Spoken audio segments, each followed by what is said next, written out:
সূর্য সোনাকে গাড়িতে করে কোথাও যেতে দেখলে সূর্য গাড়ি থেকে নেমে চিৎকার করে সোনাকে ডাকলে সোনা কোনো কথা শোনে না।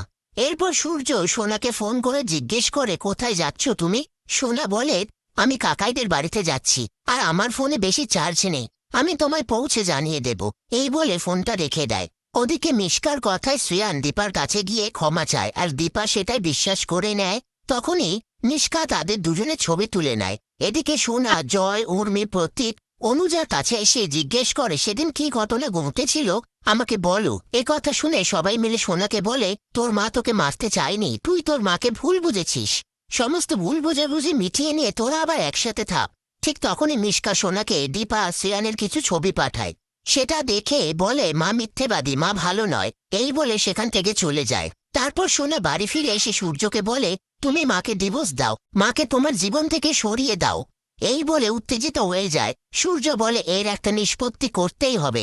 এই বলে সেখান থেকে দীপার কাছে এসে বলে, আমাদের কি আর কোনোদিনও এক হওয়া হবে না? দীপা বলে, সেটা আপনি নিজেকে জিজ্ঞেস করুন। সূর্য বলে, তুমি তো হারিয়ে গিয়েছিলে, আমি শুধু ভেবে গেছি আমার দীপা আমার কাছে কোনোদিনও ফিরে আসবে না। দীপা বলে, আর কতবার পুরনো কথা বলবেন? এতে আমরা কষ্ট ছাড়া আর কিছুই পাবো না। সূর্য বলে, আমি জানি না, আমি শুধু এটুকু জানি আমি ভেতর থেকে ক্ষয়ে যাচ্ছি। আমি আজকের দিনটা জানি, আজকের দিনটা আমি তোমার সাথে বাঁচতে চাই। দীপা বলে, আপনি ঠিক নেই, চলুন আমি আপনাকে বাড়িতে পৌঁছে দিয়ে আসি। সূর্য বলে, আমি তো বাড়ি যেতে চাই না, আমি আজকের দিনটা বাঁচতে চাই তোমার সাথে, প্লিজ আমাকে একটা দিন দাও।